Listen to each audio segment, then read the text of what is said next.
ವೇಷಧಾರಿ group ಈ ಚಿತ್ರದ ಮೂಲಕ ನಾಯಕ ನಟನಾಗಿ ನಟಿಸಿ ಈಗ ಮತ್ತೊಂದು ಲೂಡೋ ಚಿತ್ರಕ್ಕೆ ನಾಯಕ ನಟನಾಗಿ ಅಭಿನಯಿಸ್ತಾ ಇದ್ದಾರೆ. ಲೂಡೋ ಅಂದ ತಕ್ಷಣ ನಮಗೆಲ್ಲ ಗೊತ್ತಾಗೋದು ಆಟ ಅಂತ. ಆದರೆ ಈಗ ಅದೇ ಟೈಟಲ್ನೊಂದಿಗೆ ಹೊಸ ಚಿತ್ರತಂಡ ಹೊಸ ಸಿನಿಮಾಗೆ ಕೈ ಎತ್ತಿಕೊಂಡಿದೆ. ಈಗ ಥಿಯೇಟರ್ನಲ್ಲಿ ರಿಲೀಸ್ ಆಗೋಕ್ಕೂ ಕೂಡ ರೆಡಿಯಾಗಿದೆ. ಇವತ್ತು ಚಿತ್ರದ ನಾಯಕ ಆರ್ಯನ್ ಅವರಿದ್ದಾರೆ, ಹಾಗೆಯೇ ಚಿತ್ರದ ನಾಯಕಿ ಜೀವಿತಾ ಅವರಿದ್ದಾರೆ. ಬನ್ನಿ ಅವ್ರನ್ನ ಮಾತಾಡಿಸ್ತಾ ಹೋಗೋಣ. ನಮಸ್ತೆ, ಹೇಗಿದ್ದೀರಾ? ನಮಸ್ತೆ. ಚೆನ್ನಾಗಿದೆ. ನಮಸ್ತೆ. ಈ ಸಿನಿಮಾಗೆ ನಿಮಗೆ ಹೇಗೆ ಅಪ್ರೋಚ್ ಬಂತು ಅಂತ? ಆ್ಯಕ್ಚುಲಿ ನಾನು ಕೂಡ ಇದೆ ಅಶ್ವವೇಗ ಚಾನಲಲ್ಲೇ ಫಿಲ್ಮ್ ರಿಪೋರ್ಟಿಂಗ್ ಕೆಲಸ ಮಾಡ್ತಾ ಇದ್ದೆ. ಹಾಗೆ ಫಸ್ಟು ನಮ್ಮ ರಾಮಚಂದ್ರ ಸರ್ ಅವ್ರಿಗೆ ನಾನು ಥ್ಯಾಂಕ್ಸ್ ಹೇಳಬೇಕು. ಯಾಕಂದರೆ ನನಗಿಲ್ಲಿ ಕೆಲಸ ಮಾಡೋಕ್ಕೆ ಅವಕಾಶ ಕೊಟ್ಟಿದ್ದು ಅವರು. ಸೊ ಅವ್ರಿಗೆ ನಾನು ಯಾವತ್ತು ನನ್ನ ಚಿರಋಣಿ ಅಂತ ಹೇಳ್ಬೋದು. ಅವರು ಅದೇ ಕೆಲಸದ ಮೇಲೆ ಫಿಲಮ್ ರಿಪೋರ್ಟಿಂಗ್ ಮಾಡ್ತಾಯಿದ್ದೆ. ಅದೇ ಕೆಲಸದ ಮೇಲೆ ಡೈರೆಕ್ಟರ್ ಅವ್ರದ್ದು ಇನ್ನೊಂದು ಸಿನಿಮಾ ರಿಲೀಸಿಗೆ ಬಂದಿತ್ತು. ಆವಾಗ ಪ್ರೆಸ್ ಮೀಟಿಗೆ ಅಂತ ಬಂದಿದ್ದೆ. ಸೊ ಅಲ್ಲಿ ನನಗೆ ಡೈರೆಕ್ಟರ್ ಅವರು ಪರಿಚಯ ಆಗ್ತಾರೆ. ನೀವು ಹೀರೋ ಮೆಟೀರಿಯಲ್ ಥರ ಇದ್ದೀರಾ, ನೆಕ್ಸ್ಟ್ ಸಿನಿಮಾಗೆ ನೀವೇ ಹೀರೋ ಆಗಿ ಮಾಡಿ ಅಂತ ಹೇಳಿದ್ರು.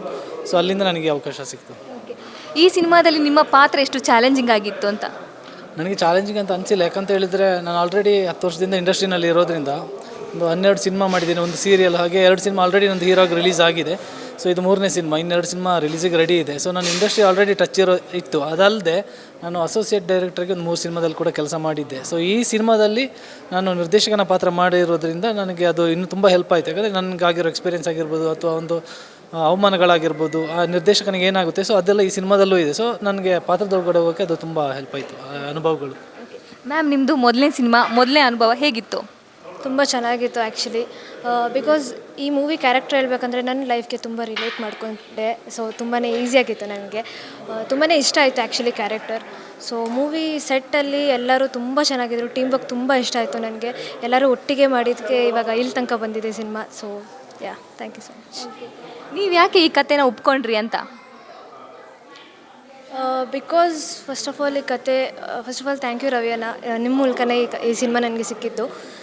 ಈ ಕಥೆಯಲ್ಲಿರೋ ಕ್ಯಾರೆಕ್ಟರ್ ಅದೇ ಲೈಕ್ ಎವ್ರಿ ಟೈಮ್ ತುಂಬ ರಿಲೇಟ್ ಮಾಡ್ಕೊಳ್ಳೋದು. ಬಿಕಾಸ್ ಆ ಕ್ಯಾರೆಕ್ಟ್ರಲ್ಲಿರೋ ಕ್ಯಾರೆಕ್ಟರಿಸ್ಟಿಕ್ಸ್ ಪ್ರತಿಯೊಂದೂ ನನ್ನ ರಿಯಲ್ ಲೈಫ್ಗೆ ಈಕ್ವಲ್ ಆಗಿತ್ತು. ಪ್ರತಿಯೊಂದು ವಿಷಯ, ಆ ಡೈಲಾಗ್ ತುಂಬ ರಿಯಲಿಸ್ಟಿಕ್ ಆಗಿತ್ತು. ರಿಯಲ್ ಲೈಫಲ್ಲಿ ನಡೆಯೋ ವಿಷಯ ಎಲ್ಲನೂ ಅದರಲ್ಲಿ ತುಂಬಾ ಇನ್ಕ್ಲೂಡ್ ಮಾಡಿದರು ಡೈರೆಕ್ಟರ್.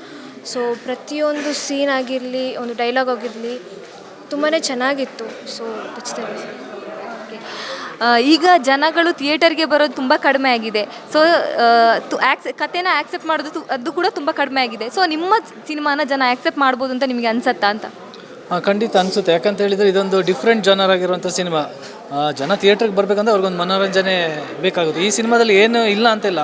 ಒಂದು ಲವ್ ಸ್ಟೋರಿ ಆಗಿರ್ಬೋದು, ಒಂದು ಮಾಸ್ ಸಬ್ಜೆಕ್ಟ್ ಆಗಿರ್ಬೋದು, ಕಾಮಿಡಿ ಆಗಿರ್ಬೋದು, ಎಲ್ಲನೂ ಇರೋದ್ರಿಂದ ಸೊ ಜನಕ್ಕೆ ಅಟ್ರಾಕ್ಟ್ ಆಗುತ್ತೆ ಅನ್ನೋದು ನನ್ನ ಅಭಿಪ್ರಾಯ. ನೀವು ಇಬ್ಬರು ಹೀರೋ ಜೊತೆನೂ ಆ್ಯಕ್ಟ್ ಮಾಡಿದ್ದೀರಾ. ಸೊ ಆ ಎಕ್ಸ್ಪೀರಿಯೆನ್ಸ್ ಹೆಂಗಿತ್ತು? ತುಂಬ ಡಿಫ್ರೆಂಟ್ ಆಗಿದ್ದು. ಬಿಕಾಸ್ ಇಬ್ಬರು ಡಿಫ್ರೆಂಟ್ ಕ್ಯಾರೆಕ್ಟರ್. ಸಿನಿಮಾದಲ್ಲೂ ಇಬ್ಬರೂ ಡಿಫ್ರೆಂಟಾಗೇ ಇದ್ದರು. ಸೊ ತುಂಬ ಅಂದರೆ ಇಬ್ರಿಗೂ ಲಿಂಕ್ ಇರಲ್ಲ ಮೇ ಬಿ, ಬಟ್ ಪರ್ಸ್ನಲ್ ಆಗಿಯೂ ಇಬ್ಬರು ಡಿಫ್ರೆಂಟ್ ಕ್ಯಾರೆಕ್ಟರ್. ಸೊ ತುಂಬ ಫನ್ ಆಗಿತ್ತು, ಚೆನ್ನಾಗಿತ್ತು, ತುಂಬ ಸಪೋರ್ಟಿವ್ ಆಗಿದ್ದರು. ನಿಮ್ಮದು ನೆಕ್ಸ್ಟ್ ಯಾವುದೆಲ್ಲ ಪ್ರಾಜೆಕ್ಟ್ಸ್ ಇದೆ?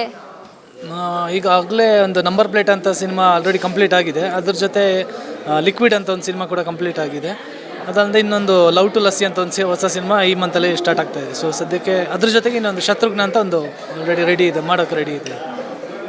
ನೀವು 10 ವರ್ಷದಿಂದ ಈ ಒಂದು ಇಂಡಸ್ಟ್ರಿಯಲ್ಲಿ ಇದ್ದೀರಿ ಅಂತ ಹೇಳಿದ್ರಿ. ಸೊ ಈ ಒಂದು ಸಿನಿಮಾ ನಿಮ್ಮ ಲೈಫಲ್ಲಿ, ಈ ಸಿನಿಮಾ ಇಂಡಸ್ಟ್ರಿಯಲ್ಲಿ ಎಷ್ಟು ಇಂಪಾರ್ಟೆಂಟ್ ಅಂತ?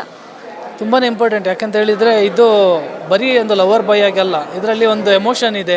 ಸೊ ನಾನು ಎಮೋಷನ್ ಪಾತ್ರ ಹಿಂದೆ ಒಂದು ಸಿನಿಮಾದಲ್ಲಿ ಮಾಡಿದ್ದೆ, ಆದರೆ ಅದರಲ್ಲಿರೋದು ಒಂಥರ ಬೇರೆ ಎಮೋಷನ್, ಇದರಲ್ಲೂ ಒಂಥರ ಬೇರೆ.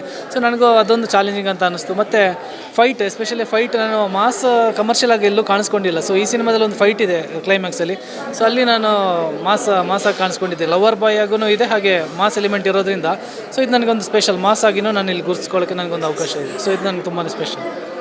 ಮುಂದೆ ನಿಮ್ಮ ಕೈಯಲ್ಲಿ ಎಷ್ಟು ಪ್ರಾಜೆಕ್ಟ್ಸ್ಗಳಿವೆ? ಅದು ಇವಾಗ ಎಷ್ಟು ಹೇಳಿದ್ನಲ್ಲ, ಲಿಕ್ವಿಡು, ನಂಬರ್ ಪ್ಲೇಟು, ಮತ್ತು ಲವ್ ಟು ಲಸ್ಸಿ, ಹಾಗೆ Shatrughna. Thank you so much. ಇದಿಷ್ಟು ಲೂಡೋ ಸಿನಿಮಾದ ಹೀರೋ ಹಾಗೆ ಹೀರೋಯಿನ್ನ ಮಾತಾಗಿತ್ತು. ಕ್ಯಾಮ್ರಾ ಪರ್ಸನ್ ಶಿವಮೂರ್ತಿ ಜೊತೆ ಕೀರ್ತಿ, ಅಶ್ವವೇಗ ನ್ಯೂಸ್, ಬೆಂಗಳೂರು.